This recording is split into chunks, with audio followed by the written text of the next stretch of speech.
I raised and raced homing pigeons as a sport. It's an actual competitive sport.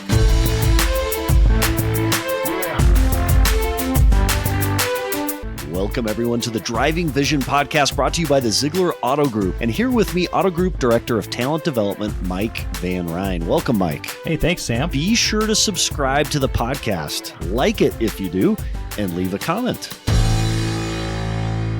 This week's Driving Vision podcast is a story of time and consistency.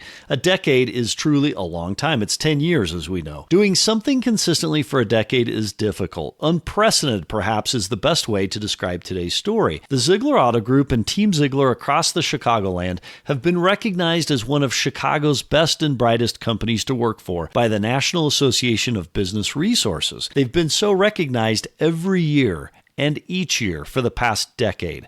Today, we sit down with members of Team Zeigler in the Chicagoland at Orland Park BMW to learn more about the recognition, the team values, and culture that have resulted in the decades-long annual acknowledgement. We go there now.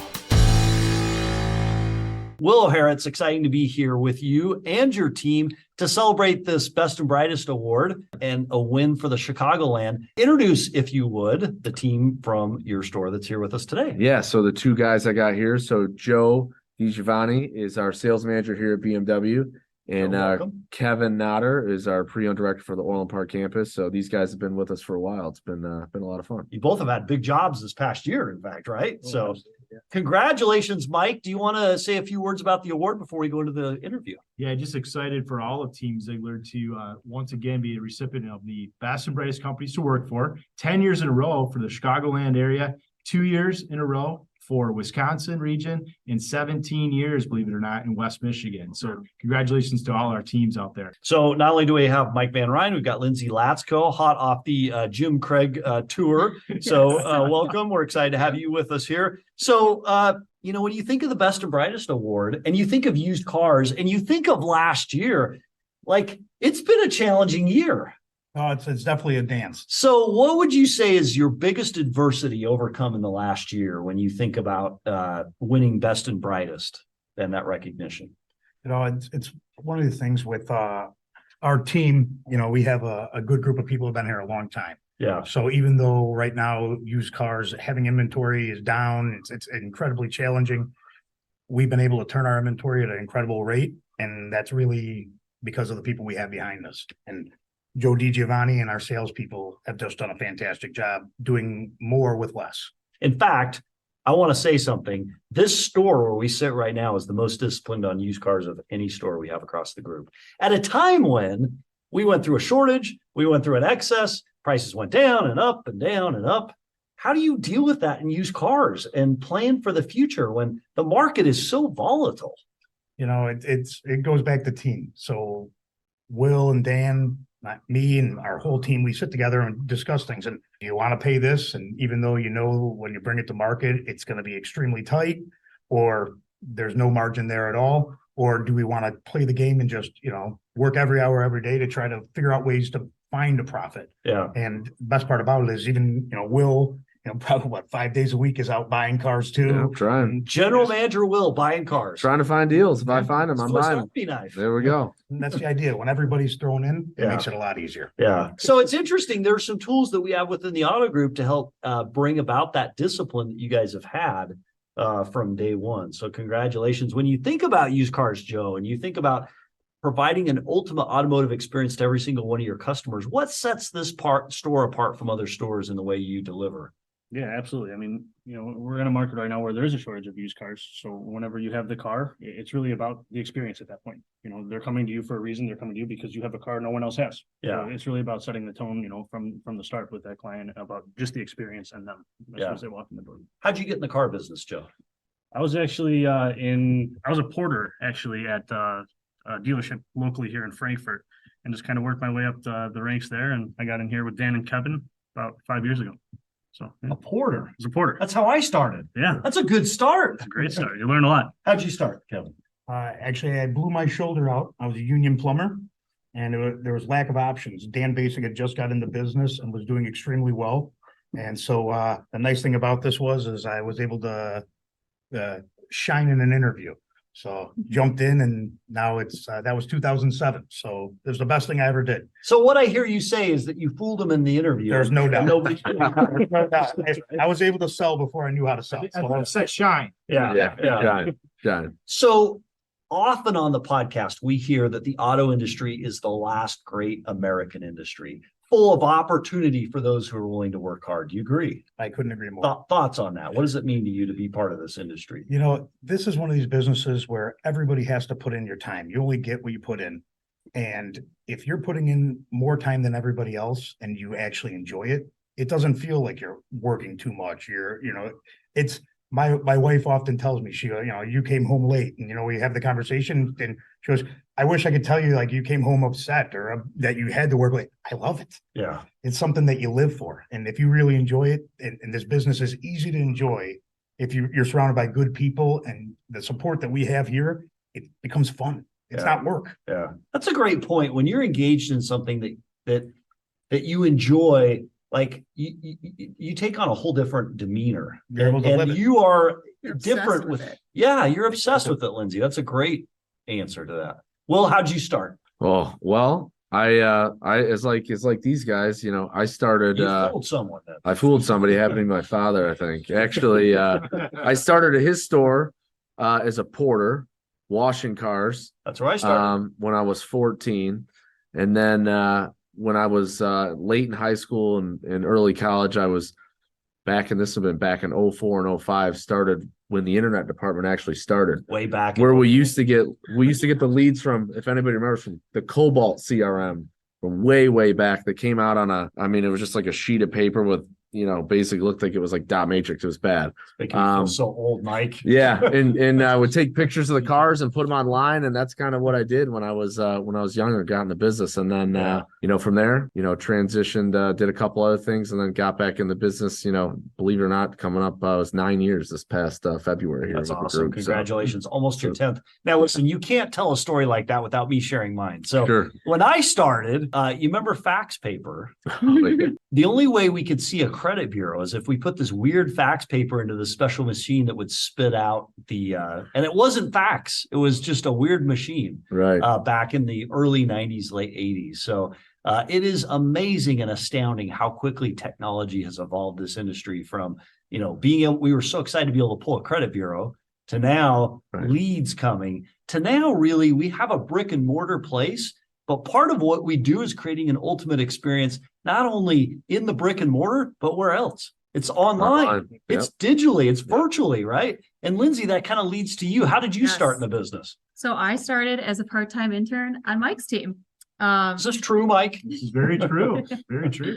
I was in my last trimester at DePaul, and started as an intern and worked with Will's wife, and started part-time, then became full-time, and then just transitioned to different positions. And now I've been here 8 years. That's awesome. So, yeah, it's And great. today you led your first Jim Craig call. Yes. Was your wife when Lindsay and she first met, or did you get married after you met here at Zeigler? Let's see. We were That's right, engaged. please. Well, let's see. Yeah, we were engaged. We got married the year after, I think, Lindsay and Jen met. So, But did you meet at work? no, we Jen, did not. at We work? met Okay. before. We met before in Michigan. Yeah, we were together before here. Because we've talked a lot about family here today. So there's something unique about Team Zeigler where we hold that family value, that family ethic in high regard. A lot of team members are actual family, and then others become family, or others feel like family. What is it, Mike, about family that sets Team Zeigler apart? Well, it's just so important, and it ties in with our vision, right? To our family, providing your family the ultimate automotive experience, and it's in-house with all of our team members, but it's also with our customers as well. So I think it's just really, really neat to be able to work with family, and I have that firsthand being able to work with my son Nate, and I know Will, you have that with your dad. Yep, It's just absolutely. special. Yeah. It's special. Mhm. I feel left out. Okay. Lindsay, You're do you have part of our family that family works too. here? Yeah. Do you have? I don't. Do you guys have family that works here? I do. You do? I Who's do. your family? Dan Basic is my cousin. We grew up on the same block. Wait, Dan Basic is your cousin? Yeah, they're cousins. Oh, that explains so much. We have an Yeah. interesting relationship. There's no doubt about that. Sorry about Yeah. that. Yeah, it's one of those things, my cross to bear. But no, Dan's fantastic. But assistant used car manager for the 3 stores. Dan has such beautiful hair. Yeah, he's good at that. I got to work on it. Yeah. Fill it in a little bit. No, it's great. The assistant used car manager for the 3 stores is actually my niece. And, it's one of those things. She worked out fantastic. The used car manager in Nissan, his family as well. Yeah. Wow. It's one of those things. And half of our management team, either I grew up with or I worked with for 10 plus years before I started here. Right. So it's a great dynamic. So I've been in businesses. Let's see if we can relate to this, where you say, hey, I would never bring family into this, right? Like over my dead body, would I bring a friend, let alone family? Fair, Will? Fair. It depends though. I mean, some people say, hey, you know what? I have that family member that you would definitely not want to work with because it's just not going to be good. Right. And then there's you've all been to those holiday parties where, like, hey, we put these 2 family members in a room. It's all bad. Right. Yeah, like, here the drinks are flying and next thing you know, they're fighting. But no, but when you have, I'll use the relationship, my father and I have, being able to, follow in his footsteps in his 40 years in the business. And he's taught me so much, especially about people and how to be a great leader and train and develop and have compassion and passion for the business and the people that he's developed. I mean, that's huge. I mean, you can't, having that relationship is taught me so much, and how I've done so well. Like, that's almost like something you can't teach unless you have, you have that family member that's there. It's a unique experience no one else has. Your dad called you a peer in an interview Lindsay and I did at Mercedes-Benz. That's a pretty high compliment for Sure. a son with a dad working, and you're really in a lot of ways counterparts competing, right? Yeah, well, we're both very competitive, so it's good to be in. I think for him, me being here and us being able to compete a little bit with, some competing brands and even similar brands keeps him, on edge and keeps him motivated and keeps him going. So I think it's good to have that dynamic. Absolutely. It's kindling. Yep. Yeah. So one of the things that separates Team Zeigler is our ability to celebrate success, to celebrate each other. A day like today when Lindsay shone in front of Jim Craig and got congratulatory calls after, to the different things that we do on a regular basis, the year-end party, trying to think, diamond Cheetah drop, luncheon. cheetah luncheons, Pride Awards, Legacy Awards. Yep. What are some of those things that are most meaningful to you, Joe, that we do to mark, that we celebrate? Yeah, I absolutely love the Pride Award idea. That's something tied in with the diamond drop that not a whole lot of auto, dealerships have at all. They don't have anything like that. Whenever we have new employees come in and they get out of the orientation and they have the diamond drop, they just think it's the coolest thing in the world that you acknowledge people for going above and beyond their job duties, which you don't have in this industry. So Yeah. it's really cool. By the way, someone's not going to be a good match if they go through that meeting, they see the diamond drop and they're like, that's the dumbest thing I've ever heard of. Right. You're kind of like, you poor guy. You don't fit here. You're Yeah. not going to fit in. Yeah, right. There is a little bit of, you got to be able to have fun. And you got to be able to not take yourself too seriously. How do you enjoy celebrating? Well, the Pride Award, the different ways they recognize employees is unbelievable. I worked for another store for almost 10 years and With Dan or without Dan? For about 8 years with Dan. Okay, very good. And it was one of those things that I learned a lot of great training and things of this nature, but they were pretty horrible to their employees. Yeah. And I look back on that now, and the amount of dedication and everything you put in. There was no recognition when you did something right, but they definitely recognized when you did When you something did it wrong. Yeah. And to coming to this group, you can't help but be proud and enjoy Yeah. being part of it. Yeah. What are some of your favorite celebrations, Lindsay? And then Will. I love the Pride Awards. I've been fortunate to win one and it feels great. And then just to see my peers win them as well. Some people just are blown away, and the excitement and how proud they get of it is really great to see. It's kind of an endorsement that we don't, and Mike's taught me this. You're a great example of it. We actually don't recognize each other enough as human beings in the world, right? Like, especially A-type personalities that are super aggressive, they're out to conquer the world. Sometimes we forget to say thank you a little bit, right, Will? Absolutely. I couldn't agree more. I think, recognition in any business is probably one of the most lacked things in every industry. Yeah. I think people, even when you're performing and you're doing well, like Kevin said, there's a lot of places that they don't recognize you for a great performance. and then they come down on you hard for a poor performance. And yet some places would say don't recognize good performance because they'll stop performing. Correct. What do you say to that? I think that's that's in my opinion BS, if I can say that on here, because if there's ever a podcast, you can say whatever. All right, good. Because if there's ever a time to recognize an employee, it's when they do an outstanding job or hit a milestone or a big achievement. The President's Club for the technicians, the President's Club for the sales guys. Those are big achievements. And those guys, we had 2 sales guys that have won from BMW in the last 2 years. And those guys are like, on cloud 9 that they won that. Like, that's a big deal for them. Yeah. And it makes them push that much harder. I mean, we got a guy here that said, hey, I want to sell 400 cars this year. Yeah. Like, I want to double what I did last year. And the customer benefits when we absolutely, because right? they're motivated and they're more fired up and they're excited and they deliver a better customer experience. And when they get recognized, it gives them energy. It gives them motivation. Yeah. So that's really well said, Will, because recognition is a backbone. It's like a foundation for a world-class culture. And it's also a magnet for attracting other talent. People, maybe Kevin, that don't get recognized at other places want to come and they want to be part of it. Absolutely. So I never kudos to all brought of my you. niece into another car store. I tell you that for a fact. It would not have happened. And here, couldn't be prouder to be part of this. And she enjoys every day here. And it's one of those things where it's all because of what has been built here between Bill and Will in this culture. And it's electric too. I mean, once someone gets acknowledged, it makes everyone else want to, take that extra step, go that extra mile to also get acknowledged. And it really is electric, especially on the sales floor. 2 of our guys won the President's Club and everyone else is, the first question is who's next? Who else is going to the club? Right. So I think the other thing that just makes our team strong here is that everybody works together and they all got each other's backs, especially our sales guys. They're all willing to help one another out. They're all recognizing each other.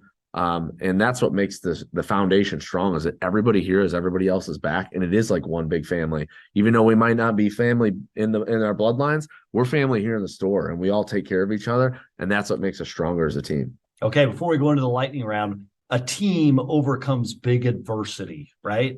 And there's been adversity in the marketplace, particularly let's say the past 3 years, right? Sure. What's an adversity you and your store overcame, Will, this last year to success? I mean, there's a couple. I think that, last year, obviously we talked a little bit about this, but the used car thing was a big deal. Used car valuations were up 40% from, the beginning of 20 through 21 and early 22. And those started to take a turn. And one thing that we saw was like, hey, we want to get dialed in on this. And we want to get real strict on our inventory, and we did that, and it benefited us last year. Probably the other thing is on the new car side is the market's been changing. There's more supply coming out. We're trying to be more aggressive on keeping our volume up and turning cars and being ahead of everybody else. Because if you're stuck in the mindset you were 2 years ago, things have changed since then. You're done. Like if you're still in that mindset, it's not going to work now. So we got to be ahead of the curve, and I think our group. We got a lot of talented people that will keep going forward and keep changing as the market changes. So who for you, besides your dad, I'll take him away. Sure. Who besides your dad is a mentor that you turn to because part of change is being able to adapt quickly. You've got to have some confidence as a leader. And so seeing a different perspective is crucial. Who do you turn to as a mentor? Oh man, there's a couple. I will say this is interesting. So Jim Craig and I have had a couple of conversations, some of the conversations that we've had, he's kind of changed my perspective on things and probably made me, think that sometimes when I'm thinking one thing, maybe I don't have always the confidence. He's like, you're right. You got to keep going in that direction. Mm-hmm. That perspective that you have that maybe no one else is looking at, you're going to be right. No one's thinking that way. And you're thinking abstract, you're thinking somebody that no one else is thinking, and that's a good thing. So I'd definitely say he's, some of the things that he's told me and conversations I've had with him have definitely changed my perspective. We talked about that today in the Jim Craig conversation, right? With the circle of, I want to say circle of trust, but that's not what it is. The inner circle. Yep. Like just because you're a dissenting voice or a different voice doesn't mean you're wrong. Like right. It's an opportunity to kind of learn to sell your perspective and explain your perspective because you could be right in this case as it results to declining vehicle values for that portion of time. You ended up being right, and then those came back up, and you probably didn't even predict that. Right? No, you're right about that. But that's the thing, that the marketplace is changing fast, and we go back to kind of some of the things we talked about in the Jim Craig call today with Lindsay was, look, you got to have people in your inner circle that are that are in different industries. Yeah. So we can see what's going on. You know, one of the guys that I had on my list of people in my circle is in the mortgage industry. So I saw him, you know, a few weeks ago, and we're just talking, hey, how's the business? Like, what's changing the industry? Well, rates are here. You know, what's going on with housing? What does that look like? You know, are people still paying over list in certain markets? Just try and get a perspective. It's like, what other markets, what else is going on in the economy that can broaden our perspective? And how can we use that in our business to make us better and us adapt for something we might not even see in our own industry? Yeah. So Interesting. Okay. Lightning round. Unless Mike, do you have a question? No, go ahead. Okay. Lightning round. If you could have anything as a hobby, but maybe don't, what would that hobby be? Mike, you first. That's a tough one. And why? A hobby. Anything is a hobby. All right. I'm going to go with this one. All right.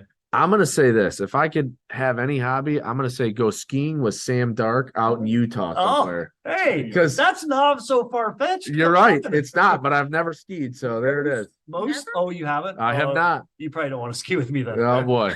I'll probably be tumbling down the hill. Yeah. Gwyneth Paltrow came out and she didn't enjoy the experience. Yeah. Well, So, yeah. that was a famous.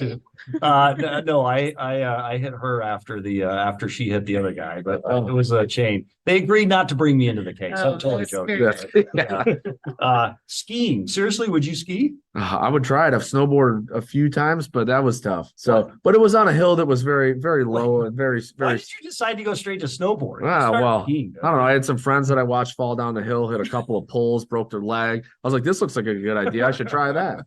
You must be in the car business. Yeah, Say, yeah, do exactly. they work Okay. for us? So what is a hobby you do that you enjoy? Oh, a couple. Golf is one. That's maybe more leisure summer activity. Yeah. The other would be probably racing snowmobiles in the fall, Yeah. which is another odd hobby, but question. very, very competitive. So, Yeah, and you enjoy that. and I very much All enjoy right, that. Joe. I'd have to say fishing. Fishing. Fishing, Okay. You don't fish, but you would if you could Yes. or want to. Yeah. Definitely. Why? Just the patience behind it. You know, Yeah. it's not about actually fishing. It's just about being out there. Yeah. That's what I really like. Yeah.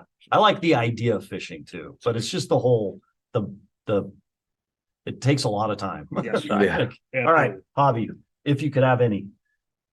I would say motorcycles. And the reason why I say motorcycles is because I've had that hobby. Okay. I've crashed a couple, sometimes on the way to work. That's good. And so Thank you. And he still came in but with it's it. still, Came I was pretty torn up when I showed up for the Yeah. meeting, but nonetheless, the idea behind it is. I love that. No excuses, no explanations. We show up no matter what happens, and you showed up after an Well, it was, accident. it was one of So those you things. go to the You can't be hospital. late to the meeting. It's one of those things. You show up. That's how That it works. reminds me of a scene from Anchorman where you're like, I'm pretty sure you got in a car accident. Yeah. You should probably go Yeah, take I some go to the time hospital. off and Right. go check in at the hospital. All right, Mike Van Ryn. I got mine now. So I've always seen those kite surfers down in Florida. I think that would Oh, be fun. yeah. to try. Those I've look never great. tried it. Yeah, Looks like a rush. yeah. Yeah. Lindsay Latsko. Mine would be, it's kind of lame, but bike riding. Very cool. Like Yeah. motorcycle or regular bike? No, regular bike, like mountain bikes. Okay. Yeah. And I what's think it's- stopping you from doing that? I hate riding bicycles. It's really hard. But I That love is my it. favorite answer. If you It's could do really anything, hard. what would you do? I'd ride a bike. Why don't you? Because I hate it. Yeah, right. Hard, but I think it's so cool if you could ride a bike through mountains and just be out in nature. Like I just think So- the idea of it is really cool. So I have a solution for you. E-bike, What, like a Peloton? an electric bike. Oh, Go buy an electric bike. Assisted It will pedaling. change your world. Now there are snobs on the trails because I do road biking that will look down at you, but they look down at you as you fly past them. So okay with just that. make Yeah. sure you wear the helmet. Have you ever e-biked? I have not, but E-bikes? I didn't even know that it really I used to existed. used to So, have one, but I didn't use it. actually don't ski because that would be dangerous for you, Will. Yeah, sure. Let's all get e-bikes and we'll you Yeah. actually you can get on the ski lift. My kids are probably laughing right now because they're like, there's no way you'd survive this, but you can get on the ski lift at Deer Valley, get rental bikes. They give you a helmet, full body padding. And you They don't take tell you- me you go down the hill. They take you to the Oh, top of no. the hill. Oh, no. There's And specific trails. they're special downhill I'm out. bikes, and you just like it's just like You tumble down. Yeah. yeah. Sounds dangerous. So I don't know, Mike. I feel like that should be our next retreat here. It's a It should celebration be. for best It's a and team brightest. building. I like it. Tony. Yeah. Let's go Lindsay, do your, it. Yeah. your Vespa's got to be like an e-bike, isn't it? Yeah. Yeah, pretty Pretty much. close. Yeah, I'd I'd like to see you Yeah. take that Vespa down the mountain. Yeah, me too. Oh, so I'd love to. the electric bike is more reliable. I will tell you this on EVs. The electric bike is a more reliable delivery. Here's my question than- though. If than you have gas. an electric bike, are there charging stations that you can stop at and charge your bike? No. Okay, well, So actually, one So, funny story, and then so I actually took an electric road bike with a dealer client way back when I started road biking in Vegas in 105-degree heat to the hills of Las Vegas. When we showed up at the rental facility, the guy's like, "So how often do you ride?" And this was a decade ago, and I hadn't ridden much. I said, "Not much, but I'll be okay." He's like, "I don't know. We rode 50 miles that day and the battery died." oh, And guess what? Oh, Electric bikes, when the battery dies, are heavy. yeah, oh, yeah, right. Yes, they are. I almost died. So do be careful at that. Yeah. So, Okay. all right, Mike, last word. Well, on behalf of the organization, just want to say congratulations to all of our Team Zeigler employees and team members. Thank you for everything you do for our customers. Thank you for everything you do to continually build our world-class culture. Congratulations on this award. Nicely done, BMW Orland Park. Thanks, everybody. Hey, everybody, welcome back. This is part 2. We're sitting in the training room at Orland Park BMW with the entire team. Cheryl Procarione with Orland Park BMW, but also like controller extraordinaire. Sure. Cheryl, what's Thanks, Dan. your title? Corporate controller. Corporate controller, fantastic. Brian Coster, fixed ops director on the Hill. Yes, sir. Fair enough. All right.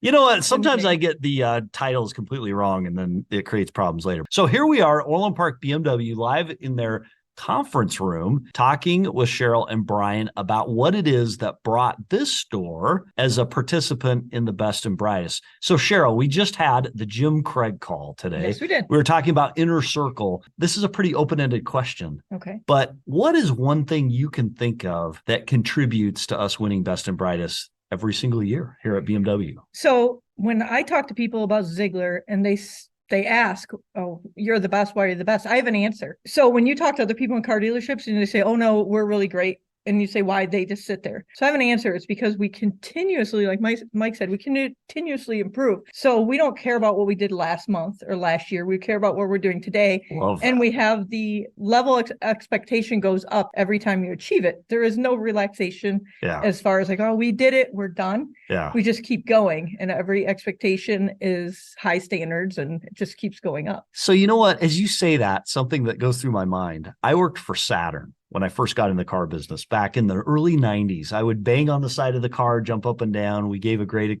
delivery experience. Continuous improvement was part of their philosophy. They continuously improved into nothing, right? Like they went out of business over continuous improvement. What is the difference about Team Zeigler where we actually execute on that promise? We truly, truly do it. And we focus on the doing more than just the talk versus other companies like, I mean, I hate to pick on Saturn because that was probably not the dealer's fault I worked for, but compared to other businesses that just develop themselves out of business. Sam, you're kind of dating yourself. I will note that. I am dating myself. I'm sorry.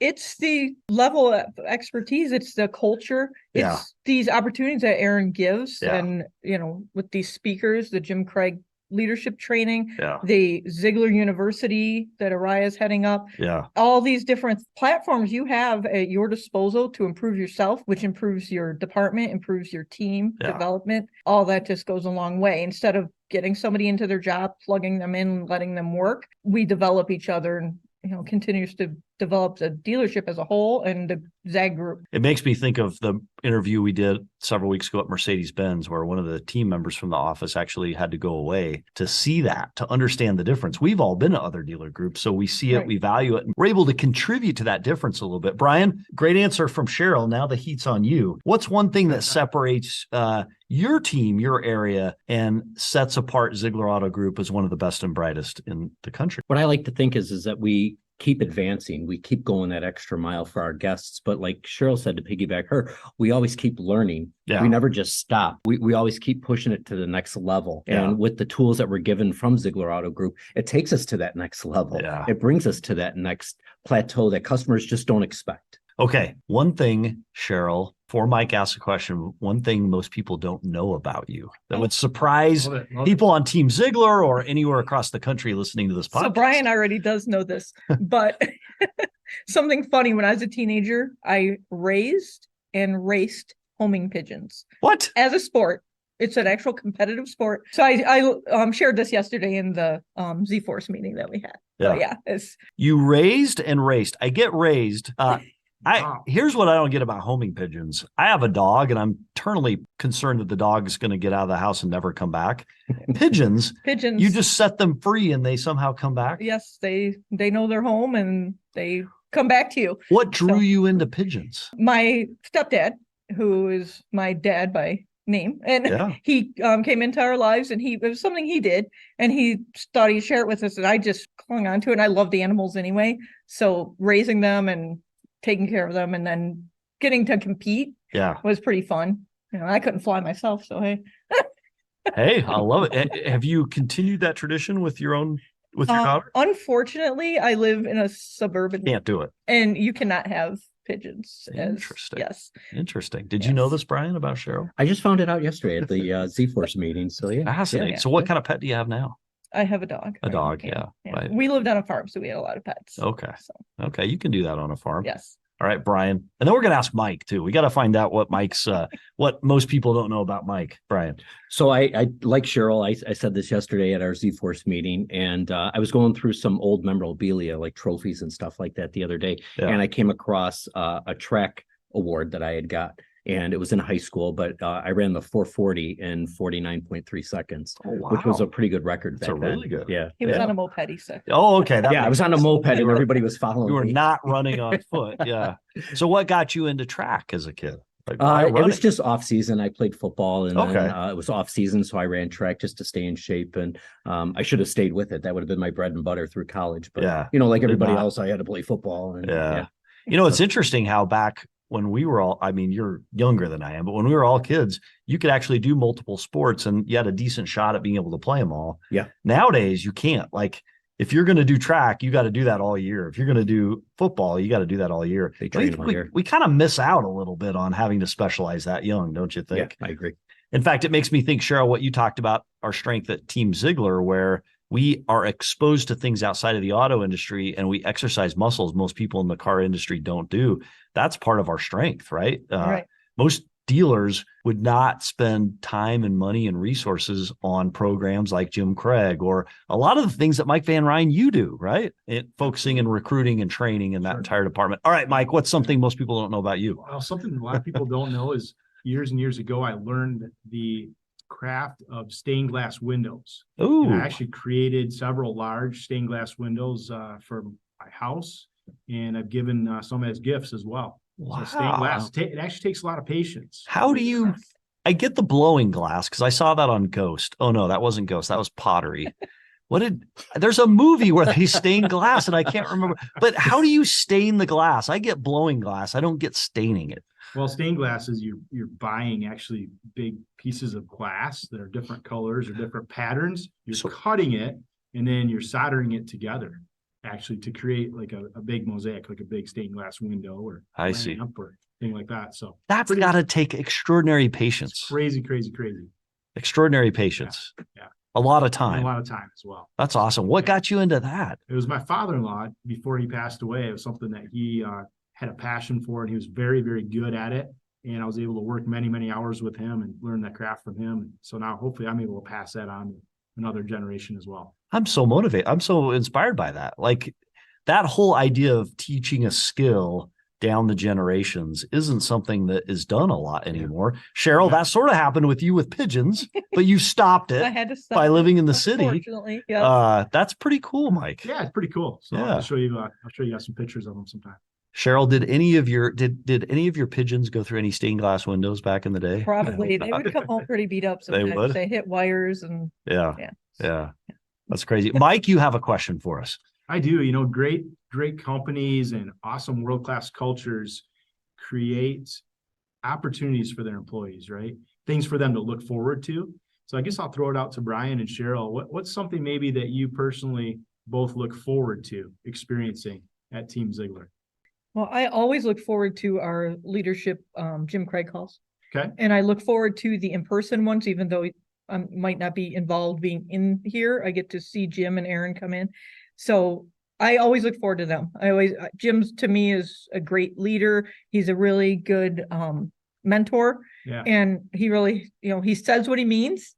And which I like a lot of our speakers because of that, like Tom Izzo's another one of my favorite because he tells you exactly what he means, and Yeah. you don't have to think like, what's he talking about? Yeah. You know Yeah. exactly what he means when he Yeah. talks. So Yeah. I look forward to those speakers that really speak their passion, speak their minds, and don't, I guess, sugarcoat it. Yeah. They don't tell you what you want to hear. They tell you what needs to be said. So Great example, Cheryl, and an opportunity that you've had to experience leading Jim Craig Yes. or Gold Medal Strategies workshop. So you've experienced that, and many others have as well. So a great opportunity that many of us look forward to continue our growth and development as leaders. Ryan, how about you? I agree with Cheryl. I honestly enjoy the Jim Craig calls. I've never spoken in one yet. I'm going to make it a point this year to speak in one. Sam, we're but- going to hold him to that goal. Let's do it. You're Yep, up. yep. Mike So- can arrange that. I like the universities personally. You Okay, take a yeah. lot out of them, the Tim Tarantine ones, anything that we did during COVID, the guest speakers and stuff like that. But I enjoy the fact of giving the other employees with us the opportunity to be a part of that, which is nice because they can experience that as well as myself. And Brian did a great job a few months ago coming into Chicago and speaking to 25 of our aspiring leaders on that workshop course, and did a great job with that as well. So thanks, Brian. Thank I have you. one more quick question, Sam. Yeah. For the crew here. You know, Team Zeigler, we all have individual cultures at our dealerships, but we're all founded in our same values as an organization, for the way we treat our customers, but the way we treat each other. So what's maybe something unique that your store here, Orland Park BMW, does culture-wise for your team members or maybe for employees? something unique. Yeah. I'm not sure on something unique. We rib each other a lot. So We do Yeah. razz each other a lot, that's for sure. Can I share one thing Comfort. that I see as I come up You see, here? Sam? Yeah. So the office in particular, as you come up to the second story, you've always got those vision boards out Oh, on the that's wall, which great. I think is pretty cool. That That's inspires true. me. that's And you celebrate a little bit of life by having cool and interesting things up and around you. Always makes it fun to come into this building and to visit here. And then it's interesting, Mike. The other thing I'd say, we talk all about this culture stuff. We talk all about, Jim Craig, Tim Tarantine. Some of that stuff is tough because it's like, how does that translate into car sales? So I always ask, do we have high expectations for results and sales? And the answer is yes. yes. And in fact, higher than a lot of other groups. So born of that culture is a commitment to execution that is second to none. I'm always amazed and curious. How can we spend so much time on culture and yet so far execute above and beyond everybody else? Cheryl, what's your take on that? Oh, see, you put me on the spot here. You were thinking, I could see I it. know I was thinking it. Now I'm completely stumped. So ask the question. That's okay. One more time. So we spend a ton of time on culture. Expectation for execution is super high. How do you make sense of those two competing? Like culture takes a lot of time, and it's not spent trying to figure out how to sell a car. It's spent figuring out how we work together, what our values are, the type of experience we want to create. How does culture translate into such high execution? Okay, well, but your values are your execution. Like Okay. if your values fall to the wayside and you're just selling cars out of just pure profit, Yeah. it's going to catch up to you and you're not going to be able to sustain that. So to sustain your sales and you have to sustain your high values and your Yeah. culture. So that will catch up to you. You're not going to get valuable salespeople, valuable staff. There's a work there. lot of examples, though, of auto dealerships all across the world that will do anything to sell anything, and they throw those values aside. But what you're saying is that doesn't last. Correct. And I think Doesn't that's last. true, right? Yes. Brian, Yeah. what's your take? No, I agree. But I think the standards, especially here in Orland Park, that they set amongst everybody, it brings us to that elite status. Yeah. And I think by having those morals and those values, it just makes the guys sell more cars. You just see Yeah. it every day. Yeah. And I'm not in sales, I'm in service, but you just watch the electricity when you come into these stores. And because our GM, Will O'Hara, Dan Basic, all the guys, they just set that elite standard and what's expected out of us. Everybody's suit to follow. They know Yeah. what's expected of them and they take it to that next level. Now, something that does make us different is in a lot of auto groups, family is not encouraged to work together. It's called nepotism. We've talked about it on other podcasts. Nepotism is something that's embraced and encouraged and loved here, right? We have a lot of people that are family. And in fact, you mentioned your GM, Will O'Hara. His dad was on the podcast several weeks ago. Bill O'Hara, he's the GM VP at JLR and at Mercedes-Benz and Infiniti. Do they compete at all? So when we talk about execution, I would say so, yeah. Yes, Cheryl, have you ever seen Will competing with Bill? absolutely. Right, Will? Now we're joking because Will's in the back of the room, but in all We're seriousness, not joking. we are the but noted, Bill. He's coming for you. But talk to us about family and how some of those family relationships enrich our relationship on Team Zeigler. So currently, my sister has joined the Zeigler team. I didn't know that until today. Yes. How cool is So, that? February, Yeah. she joined the team. So she's actually working under Brian as a direct supervisor. So she is new to the service department. It's something that's very new to her too. She's used to me bringing home the Yeah. dealership culture, Yeah. but she's new to it. So this is something new for her, but she's so far thriving, I hope, and Yes. doing Yeah. well. But Brian has his son here working Yeah. for us. We have What does your son do? I didn't know this. He's an apprentice technician That is so at cool. BMW. That is so cool. we have several. Schoonmaker, Brenda. Yes, Her three son is in generations. finance. Her grandson is a technician. Yes. At Subaru, we have four brothers Four that work brothers. together. Yes, the Martin brothers. Kyle Feynman and his mother-in-law. Yes, Where else does this happen? everywhere. Oh, here in Except Zeigler. Nowhere. Yeah, it's No. crazy. No. And in fact, I believe there's got to be some sort of a connection between how we value team as family and family as team, right? Those, I don't want to say those lines get blurred because it sounds weird, but they sort of do, right? And it somehow makes what we do more meaningful. Yes. Any thoughts on that? Well, you're not working for just you. You're never working for just you. It's always your family. Ooh. But this even makes your family closer because you connect in a different way. So when you go home and you talk to your family, they're there. They know what you're going through or what you mean now Yeah. when you come home. Yes. You know, so, and I know you have your son Yeah, and he's probably right on board with everything now, right? yeah, He's yeah. My son is a finance manager in And- our Granville Great. store. And you're actually able to mentor him in a unique way, in a challenging position at a challenging time as we come out of COVID, right? Yeah, no, very fortunate to have that opportunity to work with him and really super proud of him and happy to work for an organization that values that and really takes it in and really ties in with this award, with our world-class culture. Cheryl, will Gia come work here eventually one day? Oh, I would hope so. I mean, my husband was in the business for years, Yeah. so it's in our blood anyway. But yes, I would Yeah. hope so. She Yeah. comes from two sides of the car business Yeah. family. So Well, Cheryl and Brian, to both of you, we say thank you. Mike, thank you so much for keeping the Best and Brightest Award streak alive. I know it takes some work by you and your entire department to make sure we apply on a regular basis. And then the results are the effects and the impact of what Cheryl, you, Brian, and the entire Team Zeigler create. So, Mike, last comment. Well, I just want to thank Team Zeigler for this prestigious award, and it's one that we are super proud of. Thanks for everything you do for our customers and for your fellow team members. So, hey, everybody, with me today is Josh Bilicki, NASCAR race car driver. Josh, welcome. Sam, thank you for having me. So, Josh, you've got some exciting news out of this past weekend. So, you raced at Talladega, not with the Zeigler colors, but it was DGM number 91. But this car is a special car going into Talladega.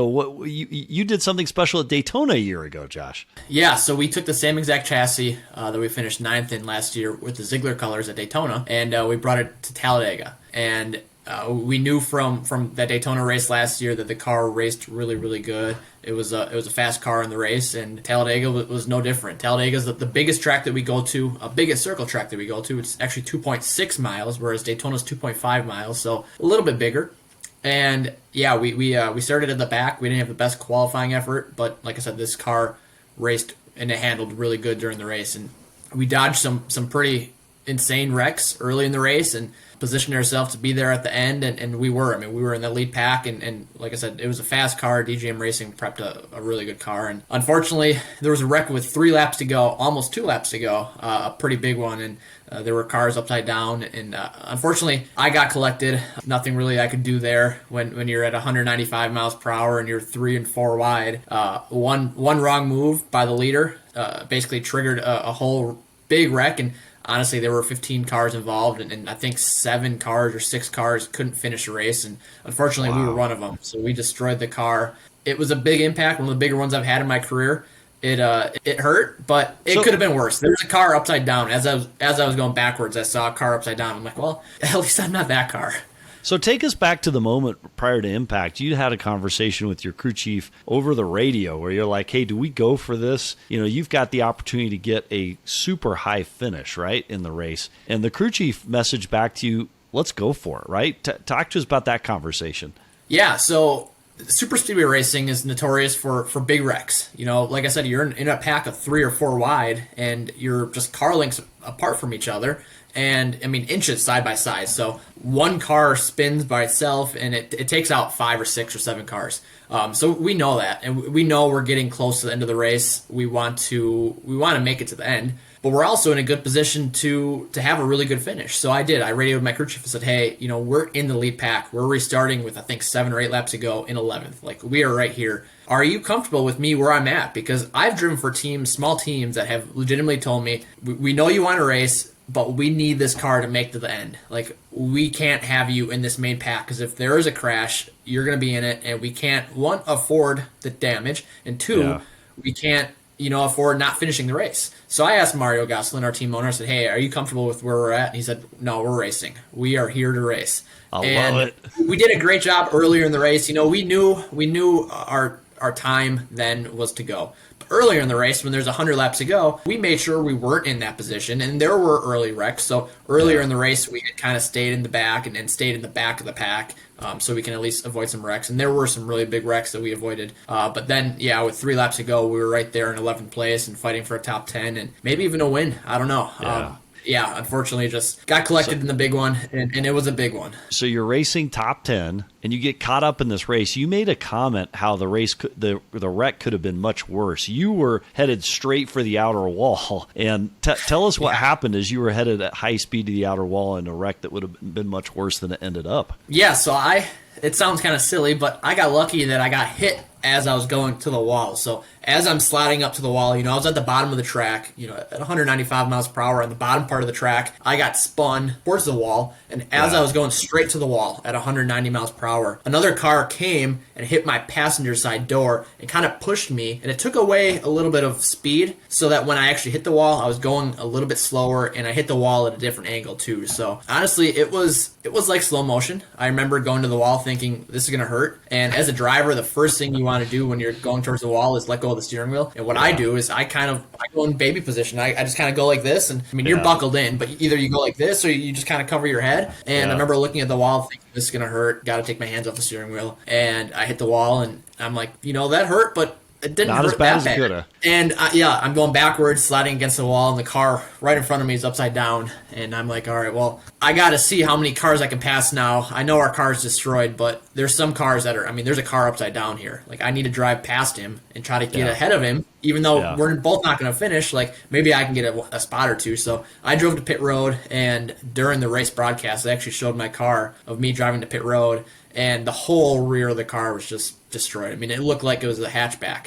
And I mean, the impact was so high that it actually shattered that rear glass. And what's crazy about the plexiglass that we use, basically bulletproof. I mean, it's made so that if a part flies off a car during a crash at 190 miles per hour, it doesn't go through the windshield. And our glass just disintegrated, just broke. So it was pretty crazy to see the damage on the car. Unfortunately, it's destroyed. And that chassis was a good chassis, and it's not going to make a comeback, I don't think. Well, so, this is kind of our commemorative episode for that DGM number 91 car that you finished 9th at Daytona with. Glad it protected you, that it wasn't as bad as it could have been. I've seen pictures, Josh. It does look like truly half a car. That you're able to get it back to pit road is insane and cool as heck. And, we're glad you're safe. You actually go from here to Kansas. What's up next for you? Yeah, so next is our Zeigler.com car racing at Kansas Speedway on May 7th. So that's Sunday, May 7th. I'm excited about that. Last year at Kansas, we had a pretty good run.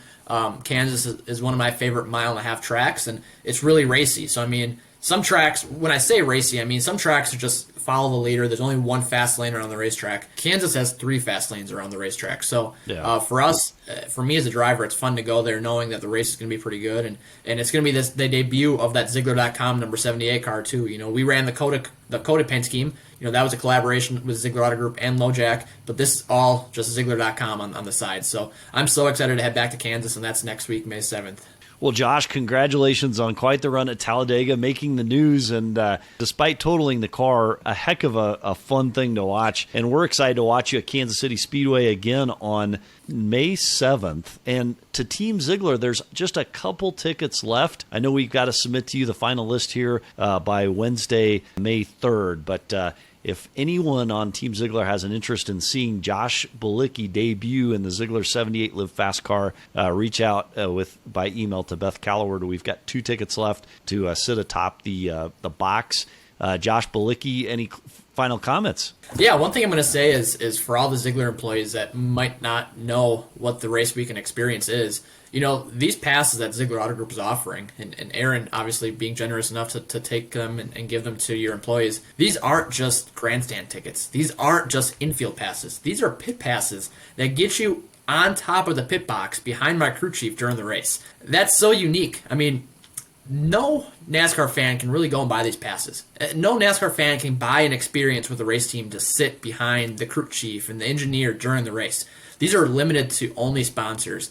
And for Aaron Zeigler and you guys to open them up to the Zeigler employees, that's so unique. And it's definitely an experience. Even if you're not a race fan, I've had people who they've come to race and they've trash talked NASCAR before, leaving their fans. So it's pretty cool to see the experience. And if there's some open passes, I definitely recommend taking advantage of those.